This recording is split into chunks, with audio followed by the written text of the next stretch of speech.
Assalamualaikum warahmatullahi wabarakatuh. Sahabat-sahabatku, saudara-saudaraku dan anak-anakku dimanapun kita berada saat ini, salam jumpa, salam bahagia dan salam SK2.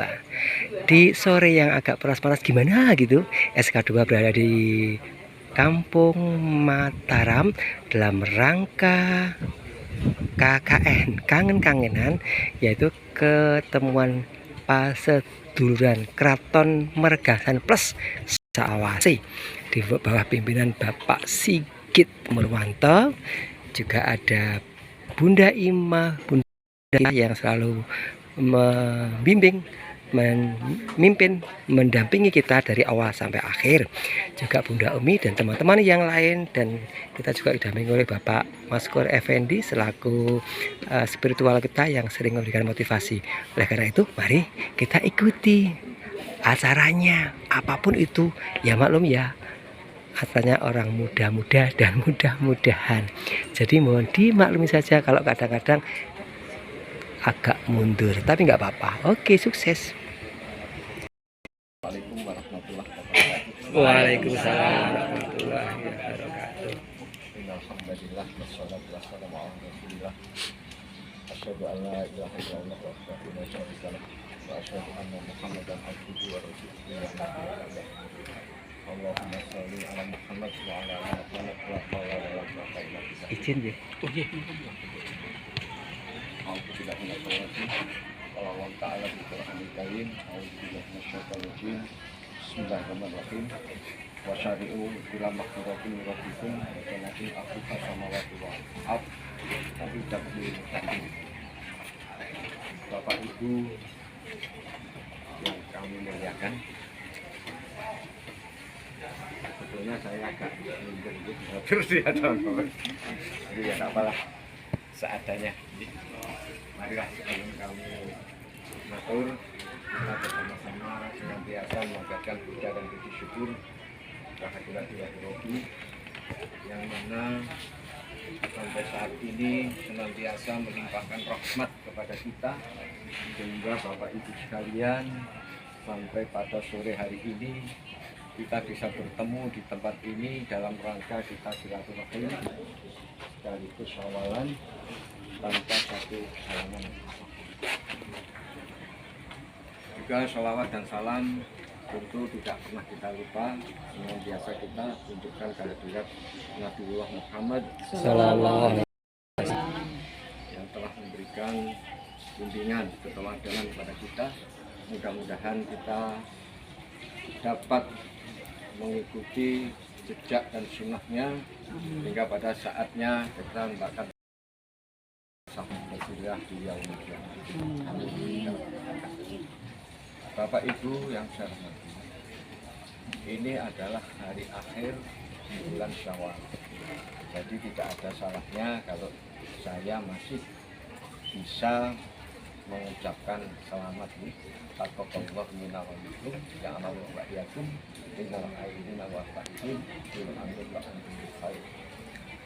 Mudah-mudahan Allah menerima segala amal ibadah kita, mengampuni segala hilaf dan kesalahan kita, dan kita senantiasa diberikan satu kebaikan sepanjang tahun. Amin. Bapak Ibu sekalian, tadi saya menyampaikan satu ayat, yaitu di surat Ali Imran, yang tidak asing lagi tentunya di dalam acara syawalan biasanya. Surat Ali Imran ayat 133. Wasyari'u ila maghfiratin min rabbikum wa jannatin arduha samawati wal ardh wa uiddatul muttaqin. Dan senantiasa kita sehingga kita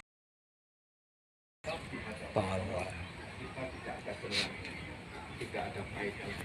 Oleh karena itu kita diminta untuk setiap saat selalu mohon ampunan pada Allah. Tentunya refleksinya, implementasinya dalam kehidupan kita akan lebih hati-hati di dalam langkah kita, bersikap atau apapun pula. Lalu apa tujuannya? Yaitu pada saat kita Ramadan, kita di istilahnya masuk pada kawah Chandra Dinegara. Jadi ibadah-ibadah semua kita dilatih. Lalu bagaimana? Sebenarnya banyak ada hal-hal tadi untuk menciptakan atau membentuk insan yang takwa. Di sini juga demikian di ayat ini, artinya bahwa apa yang kita lakukan sesuai dengan apa yang dikehendaki Allah itu tadi. Jadi hendaknya kita nanti menuju pada insan yang takwa. Lalu takwa yang dimaksud di dalam ayat ini yang bagaimana? Ini ada contohnya yaitu di ayat alladzina yunfikuna fis sarai wad dharra wa kadimina wa afina 'anil nas wallahu yuhibbul muhsinin. Maksud itu alladzina yunfikuna fis sarai wad dharra. Jadi kita itu orang-orang yang takwa itu senantiasa kita menginfakkan apa yang kita miliki dalam kondisi apapun pula. Ilmu, kalau tenaga ya tenaga, kalau memang tidak mampu yang kita infakkan adalah senyum. Sudah cukup. Doa. Nas. Jadi di sini sebenarnya yang lebih ditekankan itu bukan kita meminta maaf, tapi justru kita memberikan maaf. Itu yang lebih utama. Jadi monggo, mari kita belajar bersama-sama. Kita istilahnya meringankan hati kita untuk senantiasa memberikan maaf pada orang lain. Karena terus terang dalam hal ini sangat luar biasa dampaknya ini. Dampaknya sangat luar biasa. Disinilah Allah itu sangat menyayangi orang-orang yang berbuat kebajikan. Jadi saya punya kenalan itu mantan direktur SPM. Ini oleh direktur apa gitu yang penting ini kenalan saya itu sudah lama sekali karena bermain fotokopi.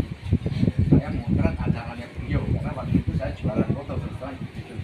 Akhirnya ternyata nomor saya itu masih disimpan.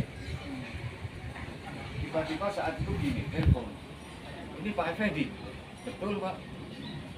Siapa ya ini? Masa nggak kenal? Pak nomorku berarti hilang. Dia bilang gitu. Saya ini. Tempatku di sini. Dekat SMA 8. Rumah bos. Oh iya. Gimana Pak? Saya kepengen ke rumah Bapak. Ada waktu nggak? Waktu Pak, yang ngapunten saya bilang gitu. Kalau Ramadan itu dari subuh sampai jam 9 malam itu saya tidak ada waktu. Tapi kalau Bapak mau rawuh lewat jam 9 malam sampai subuh saya lakoni. Monggo. Akhirnya ke rumah saya jam 10. Singkat cerita, beliau itu cerita malam itu yang terakhir itu dia mengingatkan ada salah satu putranya yang pada saat ulang tahun saya motret. Ingat nggak sama anak saya? Sekarang ini dia sakit dalam keadaan kebutaan. Ya, nggak bisa lihat sama sekali. Ya Allah. Sudah, tak rungok nih aja apa yang dia cerita. Ternyata dari cerita-cerita itu kami bisa ngambil kesimpulan. Pertama, saya tanya, loh Bapak kenapa tanya saya?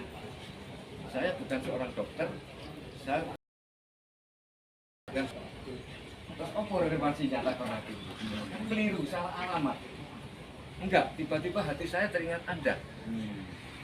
Makanya lepas kuison jawab, aku takut ini. Oke, sekarang apa yang sampaikan? Saya tanya, putra Bapak gimana? Di Jakarta.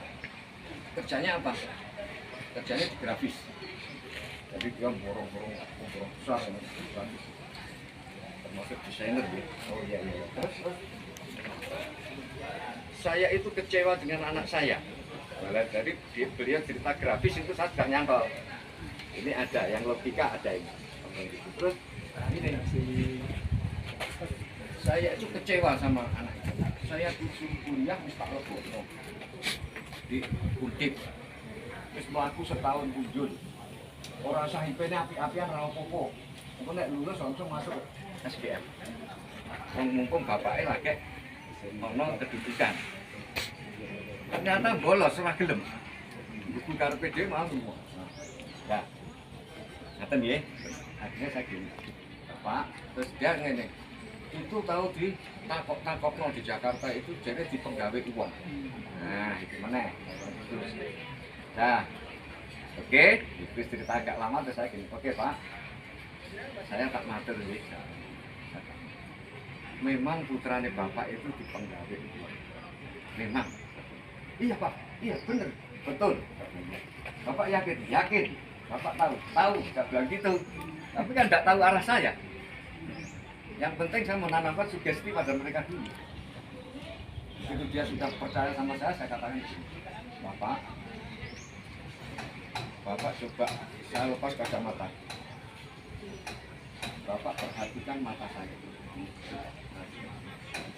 Ada apa? Sudah pokoknya diperhatikan. Ada hal yang lain atau tidak? Oke, sudah ya. Sudah, saya tak cerita. Putranya Bapak itu tidak kena kanker, Pak.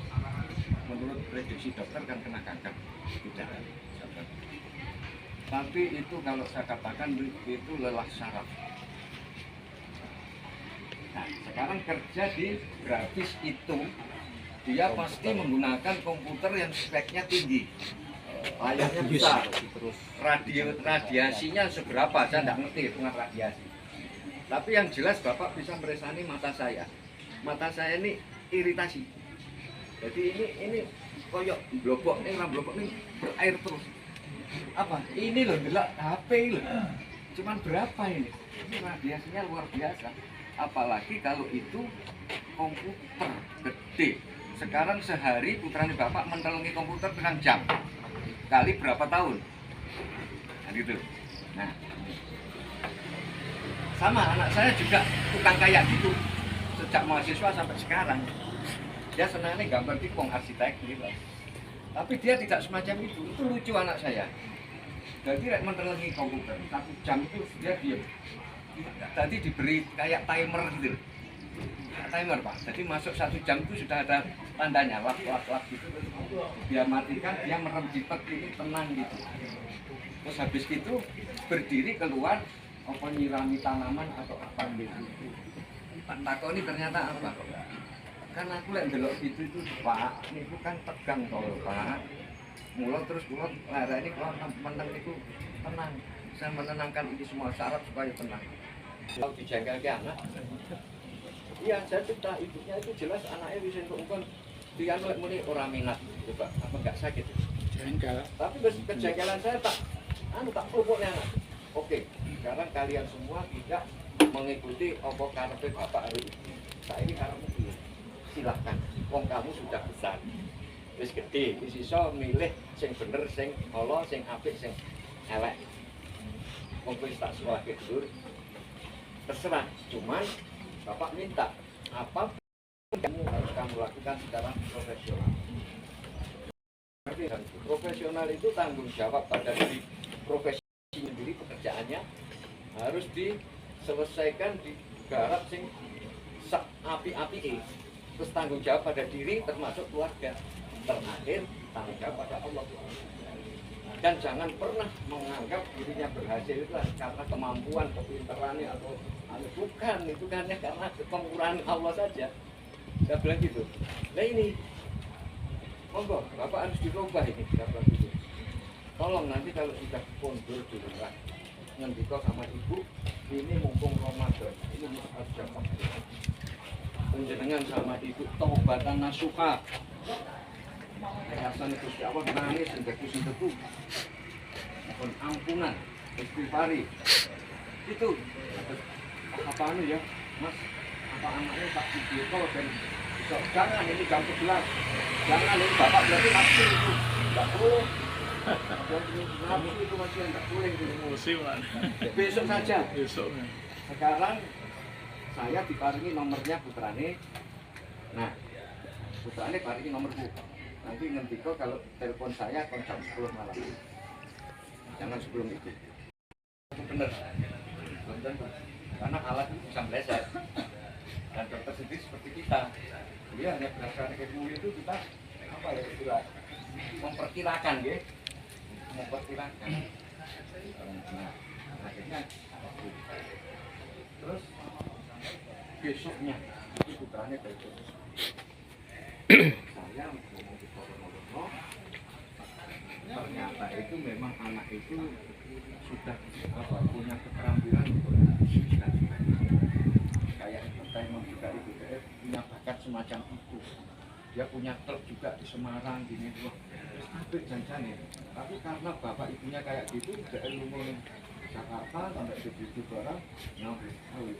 Oh, nah itu saya takut. Sama itu aslinya nggak sakit sama itu karena lelah. Sholat itu nggak jawab.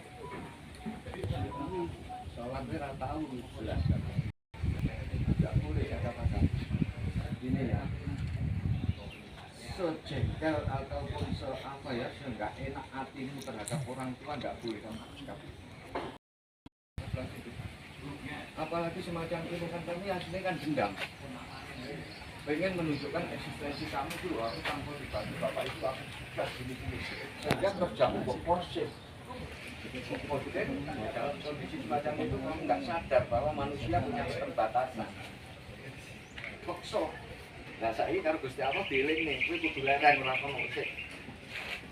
Leren sih. Nah gitu. Nah, terus singkat cerita nggak? Gue kuduin lah.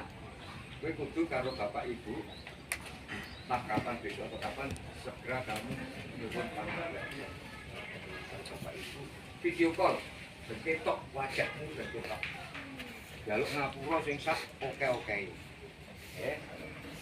Nah saiki tak kei cara kowe gelem ora. Iki mung cuman akal-akalan. Hanya untuk memberikan sugesti biasa saja.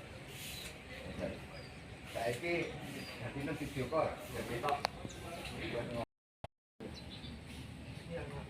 Sekarang capek-capek tidak bisa membuka.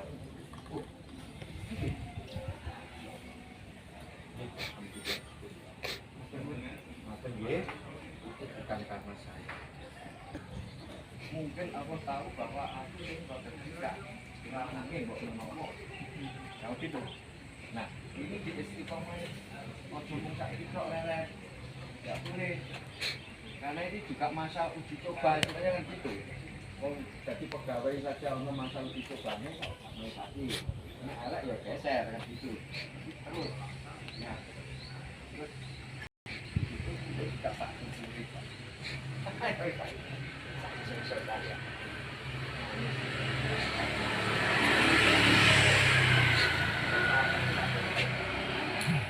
Ternyata besoknya ya walaupun tidak sepanjang kemarin, tapi saya sudah bisa saya tidak tahu ada anak itu informasi itu di mana. Terus dia namanya Amalia semacam itu. Saya tidak tambah itu. Karena di situ di belakangnya itu nyonyaknya itu pakai kenal, berarti kan sholat. Hari kita gitulah, kita harus nudon, berarti dia sholat. Tinggal nang saya, tinggal sholat itu aja. Terus ini tak tambah doa. Caranya gini, baca doa, taruh di toiletnya ini dibocor, kan? Nah ini kan sampean tentunya kan tidak apa doa. Lek motornya ditutupi, raiso moco toh. Nyonyahnya sing kongkong bimbing dengan moco moco. Bisa. Dia nggak tahu maksudnya. Maksud saya itu supaya istrinya terlibat. Karena doa seorang istri terhadap suami itu mustajab Pak. Kayaknya enggak. Tapi harus cepat bilang dulu. Karena ini Allah suci harus tetap.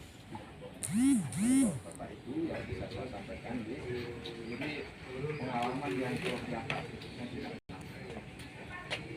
juga mungkin Allah itu juga mengingatkan saya sama ibunya kamu harus demikian karena kamu punya anak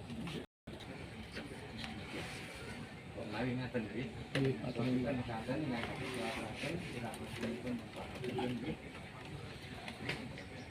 itu kan ada sawah di dalam kebun di kelepatan kaki kita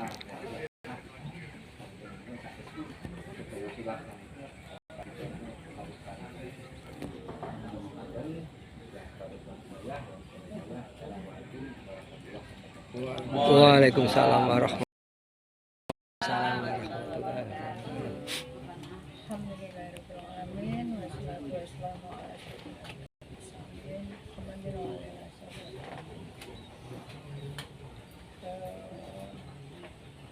yang kami hormati bapak-bapak dulu. Yang kami hormati bapak-bapak semua, bapak-bapak yang merawat dan ibu-ibu yang Sarawak hari ini. Mudah-mudahan yang belum Sarawak memang karena ada acara yang tidak bisa ditinggalkan, sehingga pada kesempatan lain bulan depan bisa rawuh. Amin. Kita berhusnuzon, kita doakan kita sehat dan yang tidak rawuh juga sehat. Amin. Hormati, saya tidak tausiah. Mengingatkan saja bahwa hari ini itu kan kita pertemuan terakhir untuk periode Kedua. ya. Periode keberapa Mbak Novi? Novi itu yang mengawali kata-kata terakhir, tapi jangan terakhir. Mas kelima. Oh, kali. Putaran kelima. Periode kelima. Oke. Kita manfaatkan sebaik-baiknya sebagai ini ajang silaturahim. Salah satu hikmah dari silaturahmi adalah memperpanjang umur. Tadi malam saya sawalan bersama ibu-ibu lansia yang pernah saya ceritakan, kami punya TLSA itu Taman Lansia Aisyah Sahaja. Itu yang ngisi Bapak Wafudin membantu psikolog. Nah itu salah satu isinya tentang silaturahim. Secara logika silaturahim itu mengapa memperpanjang umur, memperpanjang rezeki.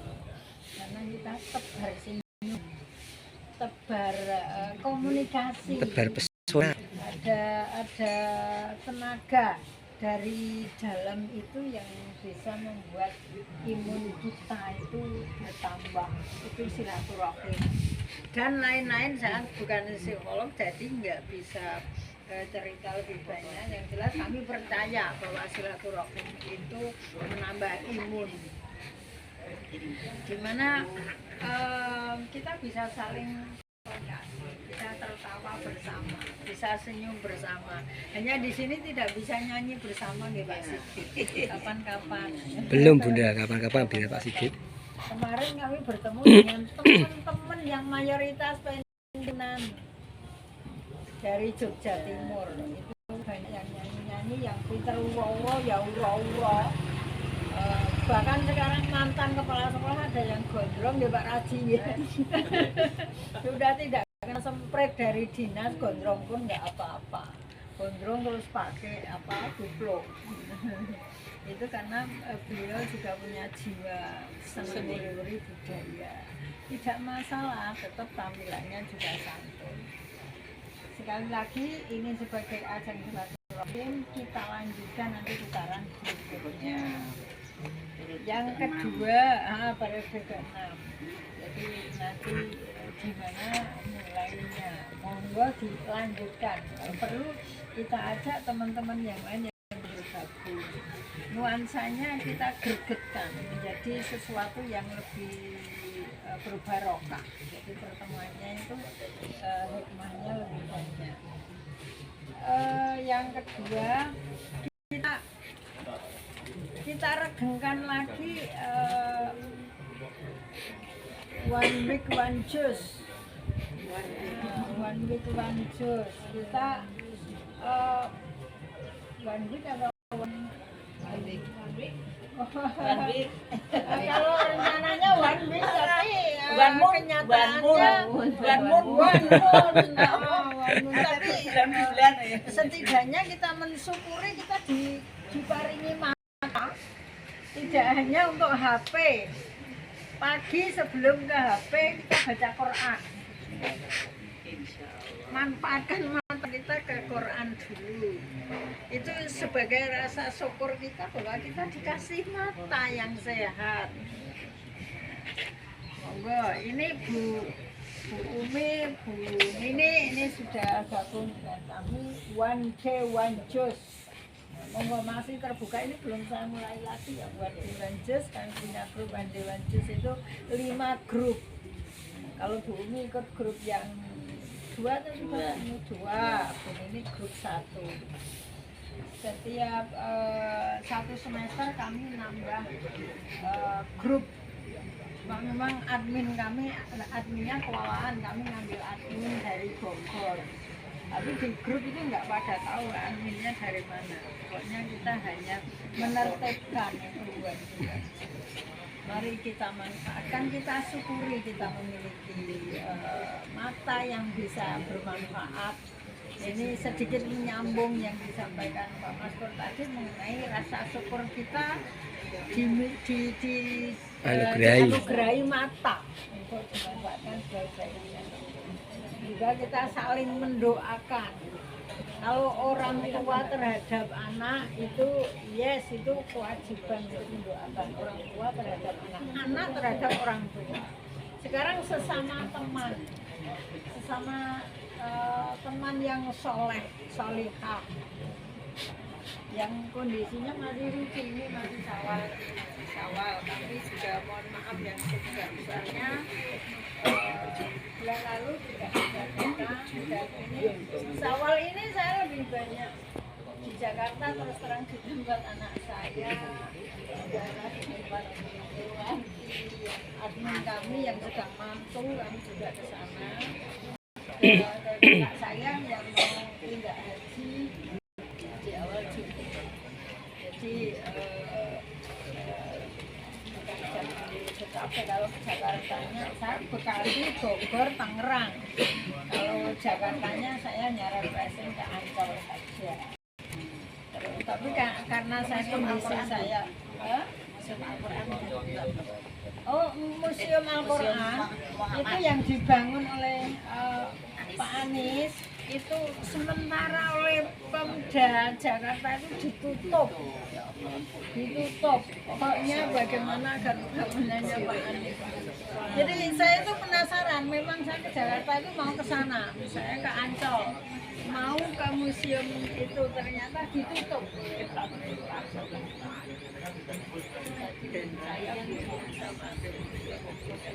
Oke, mudah-mudahan kita yang selalu hore-hore silaturahmi ini senantiasa diberi kesehatan, kesejahteraan, keharmonisan dalam rumah tangga, dan kemudahan segala urusan. Amin. Waalaikumsalam warahmatullahi wabarakatuh.